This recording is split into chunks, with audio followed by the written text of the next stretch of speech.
Hello दोस्तों, स्वागत है आप सभी का आपके अपने यूट्यूब चैनल डिलाइटफुल स्टडी पर। तो डियर स्टूडेंट्स, इस वीडियो में हम आपको बताएंगे कि राजस्थान बोर्ड में कक्षा 12वीं विज्ञान वर्ग में जो है मिनिमम पासिंग मार्क्स कितने चाहिए, यानी कि कितने नंबर आपको लाने पड़ेंगे कि आप पास हो जाओगे। तो इसमें से पहले हम ये भी बात करेंगे कि आपके जो है प्रैक्टिकल सब्जेक्ट है या नॉन प्रैक्टिकल सब्जेक्ट है तो उसमें पेपर कितने नंबर का होता है, शतरंज कितने नंबर के भेजे जाते हैं और प्रैक्टिकल में आपको कितने नंबर लाने हैं और आप कितने नंबर पर पास होंगे, ये सब हम इस वीडियो में डिस्कस करेंगे। ये वीडियो केवल कक्षा 12 विज्ञान वर्ग के वालों के लिए है। आर्ट्स वाले और कॉमर्स वाले के लिए हम अलग वीडियो बनाएंगे, तो उसमें आप देख सकते हो। तो यहाँ पर देखते हैं हम, देखिए इस तरफ मैंने लिखा है विषय, यहाँ पर पूर्णांक यानी कि टोटल नंबर कितने रहेंगे, यहाँ पर सैद्धांतिक मतलब जो पेपर है वो कितने नंबर का होगा, शतरंज मतलब जो सेशनल मार्क्स भेजे जाएंगे यहाँ से, और ये प्रायोगिक है। इसके बाद है न्यूनतम उत्तीर्णांक, यानी कि आपको कितने नंबर लाने पड़ेंगे। तो यहाँ पर देखिए सबसे पहले हम बात करते हैं हिंदी अनिवार्य की और अंग्रेजी अनिवार्य की। ये दोनों अनिवार्य पेपर हैं, सबके होंगे। तो यहाँ पर देखिए सैद्धांतिक मतलब जो पेपर है वो कितने नंबर का होगा, 80 नंबर का। और शतरंज यानी कि जो सेशनल नंबर आपके भेजे जाएंगे वो भेजे जाएंगे 20 नंबर। तो यहाँ पर देखिए लिखा हुआ है सैद्धांतिक प्लस शतरंज, यानी कि पेपर के नंबर और शतरंज के दोनों को मिलाकर आपको कम से कम 33 नंबर आपके आने चाहिए, तब आप इस विषय में पास होंगे। ये आपके पासिंग मार्क्स है। आप इससे ज़्यादा लाओगे तो आपकी अच्छी परसेंटेज बनेगी, लेकिन पास होने के लिए कम से कम आपको 80 प्लस 20 दोनों में से यानी कि 100 में से कम 33 नंबर आपके आने चाहिए, तब आप पास होंगे। इसके बाद हम बात करते हैं अंग्रेजी अनिवार्य की। तो ये भी हिंदी के जैसा ही है, इसमें 80 नंबर का पेपर होगा और 20 नंबर का सेशनल भेजा जाएगा। इसके बाद इसमें भी देखो पेपर का और सेशनल का दोनों का मिलाकर कितना आपका 33 नंबर कम से कम आना चाहिए। इसके बाद हम बात करते हैं भौतिक विज्ञान की, यानी कि फिजिक्स की।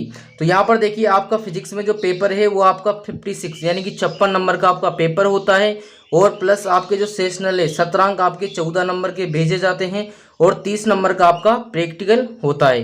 तो इस तरह से ये सारे नंबर मिलाकर 100 नंबर होते हैं। तो यहाँ पर देखिए केवल सैद्धांतिक प्लस शतरंज, इसमें यह सिस्टम है। सैद्धांतिक मतलब पेपर का नंबर और जो शतरंज जो भेजे गए हैं उन दोनों का मिलाकर कम से कम 23 नंबर आपका आना चाहिए। तो देखिए यहाँ पर दोनों का नंबर कितना बनता है, इन दोनों को जोड़ते हैं तो 70 नंबर बनते हैं, यानी कि 70 नंबर में से कम आपके 23 नंबर आपके आने चाहिए, तब आप इस विषय में यानी कि फिजिक्स के पेपर में पास होंगे। और अब बात करते हैं इसके प्रैक्टिकल की। तो देखो इसमें प्रैक्टिकल होगा 30 नंबर का, उसमें से आपको कम से कम 10 नंबर लाने पड़ेंगे, तब कुल मिलाकर इस तरह से आपके 100 नंबर होंगे। तो 100 में से कम आपके इस तरह से 33 नंबर आने चाहिए। 23 नंबर तो आपकी किस में से, सैद्धांतिक प्लस शतरंज के मिलाकर, और जो है 10 नंबर आपके प्रायोगिक यानी कि प्रैक्टिकल में से आने चाहिए। उसके बाद हम बात करते हैं रसायन विज्ञान की। इसमें भी वही सिस्टम है, देखिए इसमें भी 56 नंबर का पेपर होगा, 14 नंबर का जो सेशनल भेजा जाता है स्कूल की तरफ से, और 30 नंबर का जो है प्रैक्टिकल होता है। इसमें भी देखिए 56 प्लस 14 दोनों को मिलाकर आपके जो है 23 नंबर होने चाहिए कम से कम, तभी आप इस पेपर में पास होंगे, और प्रैक्टिकल में जो है आपके 10 नंबर होने चाहिए। इसके बाद हम बात करते हैं गणित की।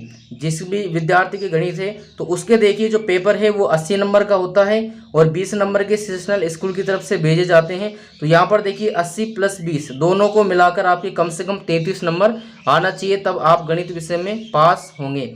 इसके बाद हम बात करते हैं जीव विज्ञान की, यानी कि बायोलॉजी की। तो यहाँ पर देखिए इसमें 56 नंबर का पेपर होता है, 14 नंबर स्कूल की तरफ से सेशनल भेजा जाता है और 30 नंबर का प्रैक्टिकल होता है। तो इसमें भी देखिए 56 प्लस 14 दोनों को मिलाकर आपके कम से कम 23 नंबर आपके आने चाहिए, तभी आप पास होंगे, और प्रैक्टिकल में आपके कम से कम 10 नंबर आने चाहिए।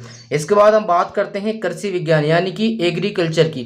तो इसमें देखिए इसमें भी आपका 56 नंबर का जो है पेपर होगा और 14 नंबर के आपके सेशनल भेजे जाते हैं और 30 नंबर का आपका प्रैक्टिकल होगा, और इन दोनों को मिलाकर 56 प्लस 14 मिलाकर आपके कम से कम 23 नंबर आने चाहिए, और 30 में से आपके कम 10 नंबर आने चाहिए। तो इस तरह से देखिए आपने देखा कि जिस विषय में आपके प्रैक्टिकल है उसमें आपका जो पेपर है वो 56 नंबर का है, 14 नंबर का सेशनल भेजा जाता है और 30 नंबर का आपका प्रैक्टिकल रहता है। इन 56 प्लस 14 दोनों को मिलाकर आपके कम से कम 23 नंबर आपका आना चाहिए। अब देखिए यहाँ पर हम बात करते हैं कि ग्रेस आपका कितने नंबर का लग सकता है। तो यहाँ पर देखिए आपका जो ग्रेस है वो कम से कम 6 या 7 नंबर का लग सकता है।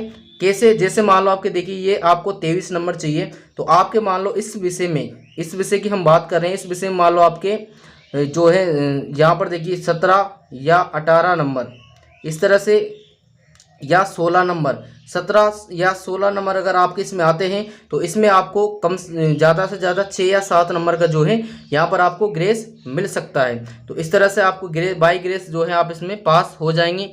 अब बात करते हैं कि पास होने के लिए मतलब जो है ग्रेस कितने जो है सब्जेक्ट में लग सकता है।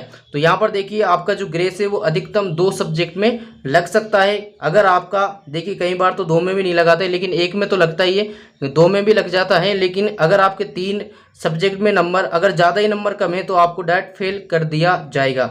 और यहाँ पर देखिए सप्लीमेंट्री किसके आती है, तो सप्लीमेंट्री उन विद्यार्थियों की आती है जैसे मान लो उनके 2 विषय में जो है नंबर घट रहे हो, 2 में या 1 में। जैसे 1 में मान लो ज़्यादा ही नंबर कट देगी, 6 या 7 नंबर तक तो आपका ग्रेस लग जाता है।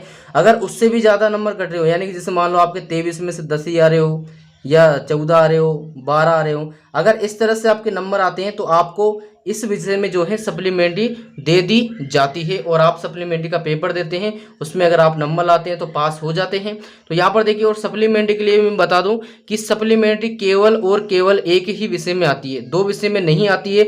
अगर 2 विषय में आपके ज़्यादा नंबर कम है तो आपको डायरेक्ट फेल कर दिया जाता है, यानी कि आप फेल हो जाएंगे। तो यहाँ पर आप इन बातों का विशेष ध्यान रखें, क्योंकि आपको ये रणनीति जो है, यानी कि जो आपका जो पेपर है वो कितने नंबर का आएगा, कितने नंबर आपको कम से कम आने ही चाहिए, ये सब बातें आपको जो है याद होनी चाहिए। तो मैं यहाँ पर समझता हूँ कि इस वीडियो को देखने के बाद आपके जो डाउट थे वो सारे क्लियर हो गए होंगे। इसके बाद भी अगर आपका कोई डाउट रहता है तो आप कमेंट सेक्शन में कमेंट करें, हम उसका रिप्लाई जरूर करेंगे। तो डियर फ्रेंड्स, अगर आपको वीडियो हेल्पफुल लगा हो तो वीडियो को लाइक एंड शेयर जरूर करें। एंड अगर आप हमारे चैनल पर नए हैं तो चैनल को भी सब्सक्राइब जरूर कर लें।